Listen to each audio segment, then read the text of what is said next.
आज की वीडियो में हम लोग कवर करने वाले हैं revision lecture for alternating current. सबसे पहले अगर मैं बात करूं, क्या ये कौन कौन से लोग इसको देख सकते हैं। The students of dropper batch can watch this video just to revise the quick revision के लिए कि क्या फॉर्मूले थे, क्या नहीं था, इसमें क्या था। जो पहली बार इस चैप्टर को रीड आउट कर रहे हैं या पढ़ रहे हैं वो बिल्कुल भी इस लेक्चर को नहीं देख सकते, बिकॉज उनको समझ ही नहीं आएगा ये किस चीज़ की बात हो रही है, ये आई एवरेज है क्या, ये आई एवरेज क्या है, ये फॉर्म फैक्टर क्या है, उन लोगों को समझ ही नहीं आएगा।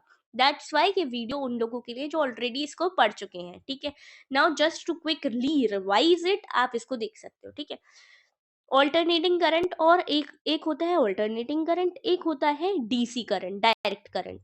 तो डीसी करंट की जब मैं बात करती हूँ तो DC current is the one जिसमें यूनी डायरेक्शन फ्लो होता है।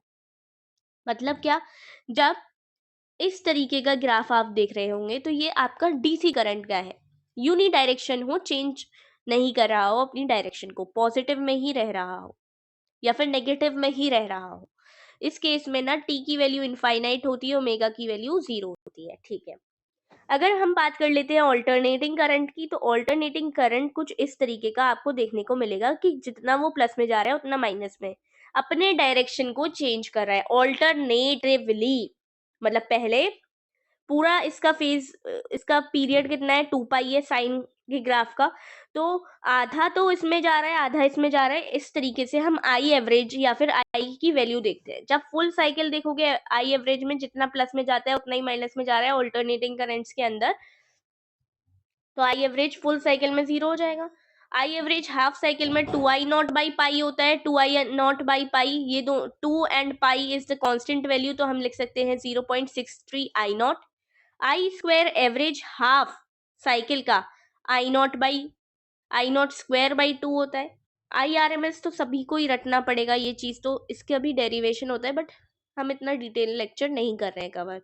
तो I0/√2 के बराबर हो जाएगा, ये I0/√2 के बराबर होगा। IRMS का मतलब ही ये होता है, स्क्वायर लो फिर मीन लो फिर इसका रूट ले लो, तो I0/√2 के बराबर होती है। ये I0 है क्या, यहाँ पर ये सब I0 था क्या, ये पीक वैल्यू होती है। और IRMS का रूट अगर पीक वैल्यू में √2 का डिवीजन कर देंगे IRMS की वैल्यू आ जाएगी। फॉर्म फैक्टर किसके बराबर होता है, फॉर्म फैक्टर किसका रेशियो है, basically IRMS upon I average का रेशियो कहलाता है फॉर्म फैक्टर, 1.1 होता है। अगर हमसे पूछा जाए 220 वोल्ट AC में, 220 वोल्ट DC में कौन सा ज्यादा डेंजरस है, तो AC वाला ज्यादा डेंजरस है, क्योंकि इसकी जो पीक वैल्यू आएगी वो 220 इंटू √2 करके आएगी, जो कि 311 समथिंग आएगी।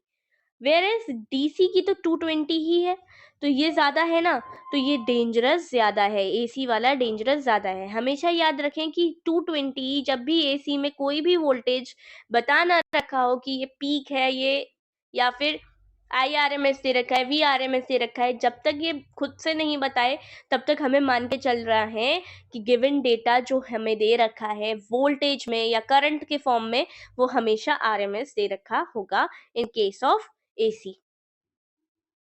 हमें 3 तरह के सर्किट्स हमें पढ़ने हैं। सबसे पहले आता है प्योर रेजिस्टिव सर्किट, जिसमें सिर्फ और सिर्फ रेजिस्टेंस की बात की जाती है, इसमें कोई फेज डिफरेंस नहीं होता, सभी ने पढ़ा हुआ है ये, जिसमें V, I और R एक ही डायरेक्शन में हो उसको प्योर रेजिस्टिव सर्किट कहते हैं। जब कोई भी फेज डिफरेंस ना हो, V, I, R में कोई फेज डिफरेंस ना हो, उसको प्योर रेजिस्टिव सर्किट कहा जाता है। इसका फेजर डायग्राम भी यही कहलाएगा। ठीक है, प्योर रेजिस्टिव सर्किट। अब हमें बात करनी है प्योर कैपेसिटिव सर्किट के बारे में और प्योर इंडक्टिव सर्किट के बारे में। प्योर कैपेसिटिव की बात होगी तो प्योर कैपेसिटिव में क्या रहता है, Vc जो है लैग्स करता है बिहाइंड VR, कितने डिग्री से, 90 डिग्री से। मतलब VR के में या तो +π/2 फेज डिफरेंस में कर देना, या फिर इसमें किसी एक चीज में माइनस, इसमें माइनस कर देना, या फिर ठीक है किसी एक जगह पर, यानी कि इसके अगर यहाँ पर +π/2 करें तो यहाँ करने की जरूरत नहीं है। XC किसके बराबर होता है, 1/C ओमेगा के बराबर होता है। ये हमारा न्यूमेरिकल बेस में बहुत यूज होता है। ये जो डायग्राम कहलाता है इसको फेजर डायग्राम कहते हैं, जो कि यूजुअली पूछ भी लिया जाता है। प्योर इंडक्टिव में आ जाओ अब इन दो के फेजर डायग्राम बहुत ज्यादा लर्न करने में डिफिकल्ट लगते हैं। प्योर इंडक्टिव में इंडक्टिव को कैसे डिनोट करते हो? एल से डिनोट करते हो।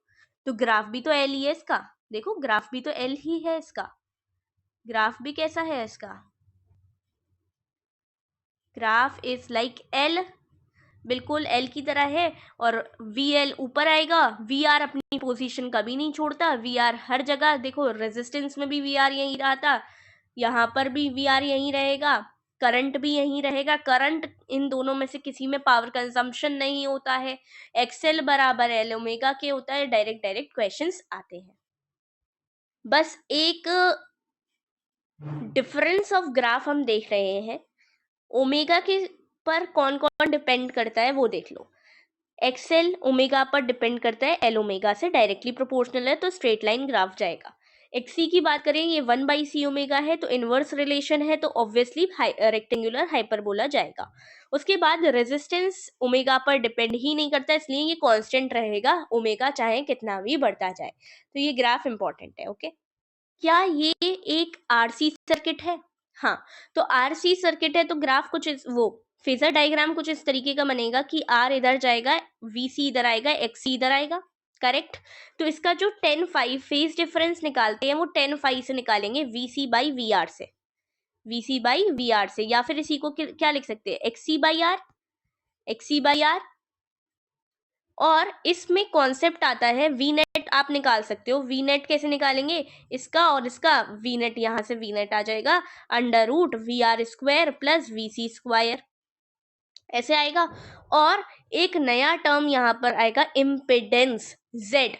जेड कैसे निकालते हैं, जेड निकालते हैं अंडर रूट, जेड का फॉर्मूला लिखते हैं, चलो under root R square plus x square ही क्या कहलाता है, जेड। जेड क्या है, इम्पिडेंस है। डायरेक्ट क्वेश्चन आता है इम्पिडेंस बता दो इतने का क्या होगा, क्या है क्या नहीं है। तो वी नॉट, एक तो आई नॉट जेड के बराबर होता है, और वी आर एम एस दे रखा होगा तो I R M S into Z के बराबर होगा।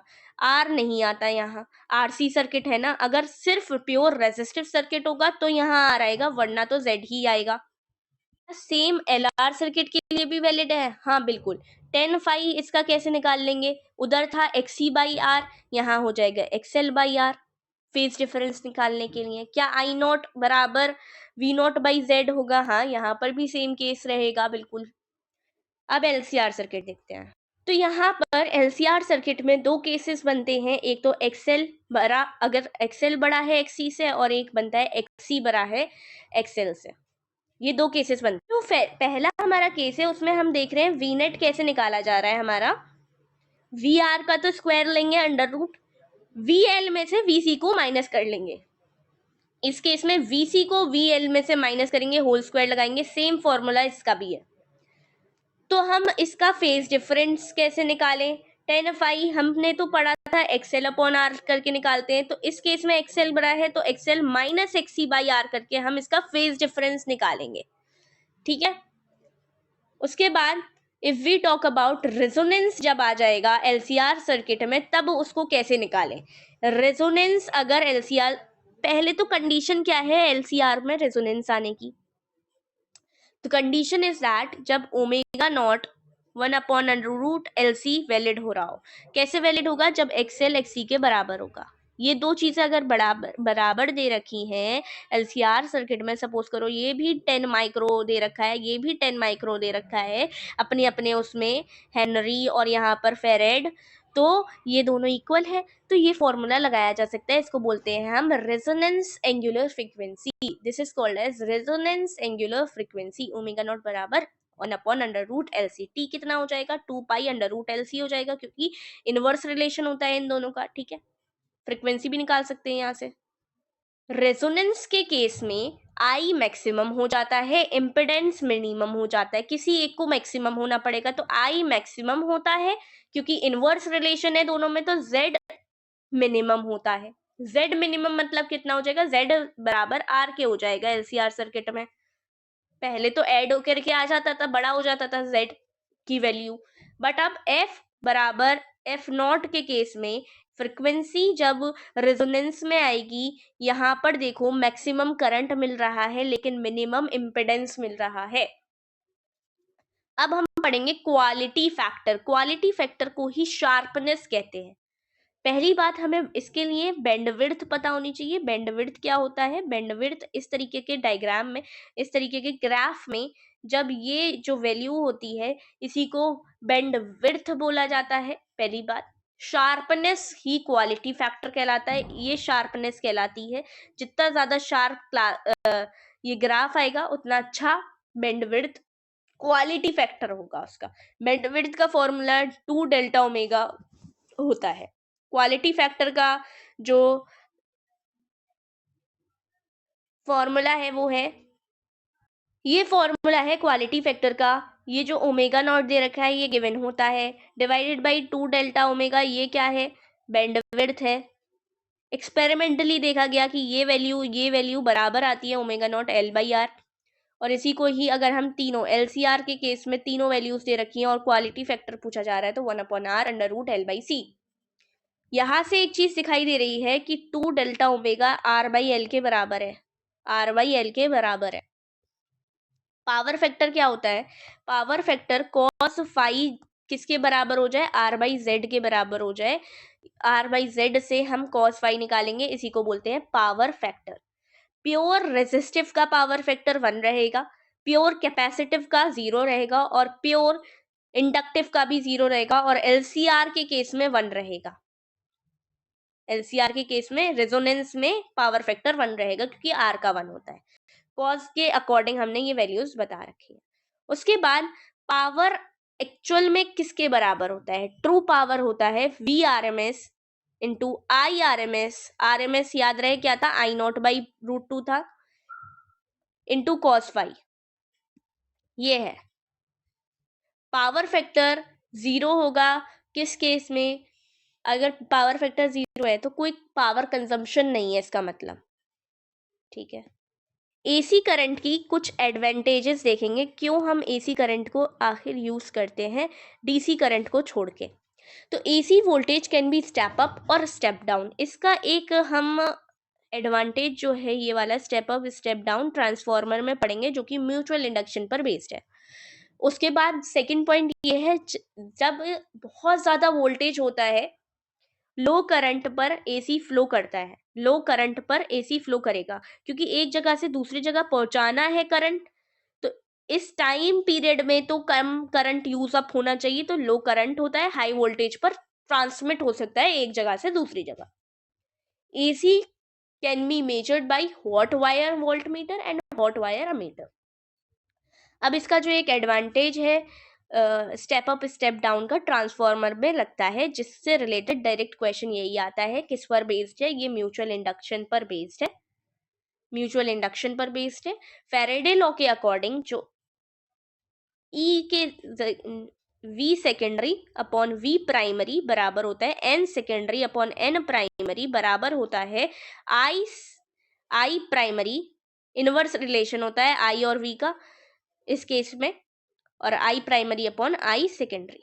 ये फॉर्मूला डायरेक्ट यूज होता है आइडियल ट्रांसफॉर्मर्स के केस में, डायरेक्टली यूज होता है आइडियल ट्रांसफॉर्मर के केस में। अब आउटपुट की वैल्यू अगर ज्यादा आएगी, आउटपुट किसे कहेंगे? जो सेकेंडरी वाला है। तो अगर आउटपुट की वैल्यू ज्यादा है तो वो स्टेप अप हो गया।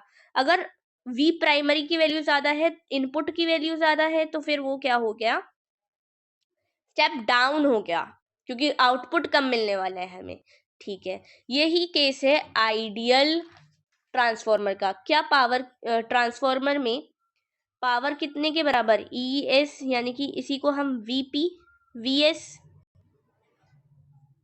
आई एस लिख सकते हैं। यहां से इनवर्स रिलेशन हम देख सकते हैं पावर सेकेंडरी का, ये लिख सकते हैं। एफिशिएंसी हमेशा आउटपुट अपॉन इनपुट होती है इनटू 100 परसेंटेज। अगर निकालें तो यहाँ पर एफिशिएंसी हम पावर की निकाल लें तो P output upon P input यहां से आ जाएगा। एनर्जी लॉस किस किस वजह से होती है? फ्लक्स के लीकेज की वजह से होती है एनर्जी लॉस, फ्लक्स लीकेज की वजह से होती है, एडी करंट की वजह से होती है एडी करंट, हिस्टेरेसिस लॉ की वजह से होती है लॉस, और रेजिस्टेंस इन द वायर की वजह से। एडी करंट्स को हम कैसे कम कर सकते हैं? लैमिनेटेड शीट्स से। फिर आता है last topic LC oscillation. LC oscillation में जो वोल्टेज होगा वो तो जीरो हो जाएगा। D square Q by D T square, D square Q by D T square plus Q by L C बराबर होता है जीरो के। ये इक्वेशन लर्न रखनी है हमको, जहां पर चार्ज जो है डिस्प्लेसमेंट की तरह है। मैकेनिक्स के एसएचएम में चार्ज जो है डिस्प्लेसमेंट की जगह है, वी जो है आई यहाँ पर आई जो है वो वी के बराबर है, मास एल की तरह है बिहेव करने वाला, फोर्स कांस्टेंट 1/c के तरह है यहाँ पर, और ए की तरह क्यू है। That's it. This equation is more very much important. D square q by dt square plus q by lc is equals to 0. That's all about our alternating current.